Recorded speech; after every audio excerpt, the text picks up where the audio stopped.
Hello friends, வணக்கம். Welcome to Tarun food court.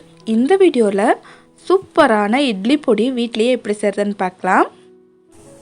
First ஒரு கடாயை வச்சுருக்கேன். கடாய் நல்லா ஹீட் ஆனதுக்கப்புறமா இந்த கப்பால் 1 கப் உளுத்தம்பருப்பு ஆட் பண்ணிக்கிறேன். உளுத்தம்பருப்பு ஆட் பண்ணதுக்கப்புறமா நல்ல ஒரு மீடியம் ஃப்ளேமில் வச்சு கோல்டன் ப்ரௌன் ஆகிற வரைக்கும் வறுத்து எடுத்துக்கலாம். இட்லி பொடி பொறுத்த வரைக்கும் நம்ம வறுக்கிறதுல தான் அந்த ஃப்ளேவரே கிடைக்கும். அதனால் மீடியம் ஃப்ளேம்லேயே வச்சு நம்ம வறுத்துக்கிட்டோன்னா எல்லா பக்கமும் ஒரே மாதிரி பொன்னிறமாக வறுபட்டு வரும். கைவிடாமல் நல்லா வறுத்துக்கோங்க.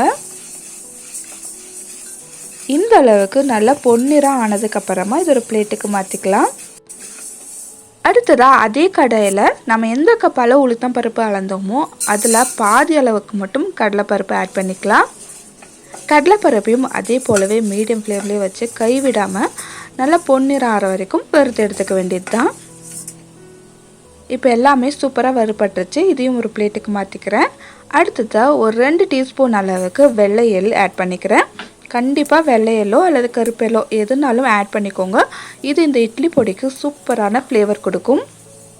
நம்ம ஆட் பண்ண எள்ளும் நல்லா படபடன்னு பொரிய ஆரம்பித்ததுக்கப்புறமா இதையும் ஒரு பிளேட்டுக்கு மாற்றிக்கிறேன். அடுத்ததாக காரத்துக்காக நான் 15லிருந்து 20 வரைக்கும் வரமிளகாய் ஆட் பண்ணிக்கிறேன். நான் எடுத்திருந்த கடலைப்பருப்பு உளுத்தம்பருப்புக்கு இந்த காரமே கரெக்டாக இருந்தது. நீங்கள் அதிகமான அளவுக்கு காரம் சாப்பிடுவீங்கன்னா இன்னும் 2-3 மிளகாய் அதிகமாக ஆட் பண்ணிக்கலாம். வரமிளகாய் நல்லா வறுப்பட்டதுக்கப்புறமா ஒரு பிளேட்டுக்கு மாற்றிக்கிட்டேன். அடுத்ததாக ஒரு கைப்பிடி அளவுக்கு கருவேப்பிலை ஆட் பண்ணிக்கிறேன். கருவேப்பிலை நம்ம எந்த அளவுக்கு அதிகமாக ஆட் பண்ணிக்கிறோமோ அந்த அளவுக்கு ஃப்ளேவர்ஃபுல்லாக சூப்பராக இருக்கும். கருவேப்பிலை இந்த அளவுக்கு வறுத்து எடுத்துக்கணும். கொஞ்சம் கூட ஈரப்பதம் இல்லாத மாதிரி கையால் நசுக்குனா பொடிஞ்சு வரணும். அந்த ஸ்டேஜுக்கு வந்ததுக்கப்புறமா அதையும் ஒரு பிளேட்டுக்கு மாற்றிக்கிறேன். அடுத்ததாக 1 டீஸ்பூன் மிளகு, 1 டீஸ்பூன் சீரகம் நல்லா வறுத்து ஆட் பண்ணிக்கிறேன். இது இந்த இட்லி பொடிக்கு சூப்பரான ஃப்ளேவர் கொடுக்கும். எல்லாத்தையும் ஒரு தட்டில் கொட்டி நல்லா ஆற வச்சுக்கணும். இது நல்லா ஆறினதுக்கப்புறமா ஒரு மிக்ஸி ஜாருக்கு மாற்றிக்கிறேன். அடுத்ததாக ஒரு 1/2 டீஸ்பூன் மட்டும் பெருங்காயத்தூள் ஆட் பண்ணிக்கிறேன்.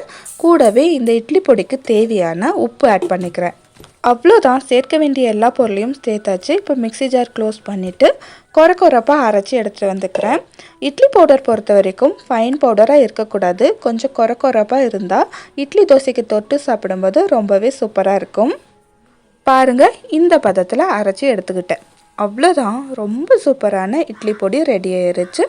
இன்றைக்கி நான் இட்லி பவுடர் அரைக்கும் போது நீங்கள் கவனிக்க வேண்டிய விஷயம் என்னென்னு பார்த்தீங்கன்னா, இட்லி பொடிக்கு தேவையான பொருட்கள் எல்லாம் வறுக்கும்போது ஒரு சொட்டு கூட ஆயில் சேர்க்கலை. இது போல் வறுத்து பவுடர் பண்ணி வச்சுக்கிட்டோன்னா 3 மாதம் 4 மாதம் ஆனாலுமே கெட்டு போகாமல் ரொம்ப நல்லாயிருக்கும். ஆயில் ஆட் பண்ணி நம்ம வறுத்துக்கிட்டோன்னா சிக்கு வாசம் அடிக்கும். ஒரு 10-15 நாளே சிக்கு வாசம் அடிக்கும். ஃப்ரிட்ஜுக்குள்ளே வச்சிங்கன்னா ஆயில் சேர்க்கும்போது 6 மாதம் ஆனாலும் ஒன்றுமே ஆகாது. வெளியே வச்சு யூஸ் பண்ணுறீங்கன்னா இந்த மெத்தடை ஃபாலோ பண்ணுங்கள். இந்த இட்லி பொடியோட 2-3 டேபிள் ஸ்பூன் நல்லெண்ணெய் விட்டு தொட்டு சாப்பிட்டிங்கன்னா அவ்வளோ அருமையாக இருக்கும். கண்டிப்பாக இந்த ரெசிபியை ட்ரை பண்ணிவிட்டு எப்படி வந்துருந்துச்சின்னு கமெண்ட் பண்ணுங்கள். இந்த வீடியோ உங்களுக்கு யூஸ்ஃபுல்லாக இருந்திருந்தால் லைக் அண்ட் சப்ஸ்கிரைப் பண்ணிக்கோங்க. வேறொரு இன்ட்ரெஸ்டிங்கான வீடியோவில் உங்களை சந்திக்கிறேன். அது வரைக்கும் பாய் ஃப்ரெண்ட்ஸ்.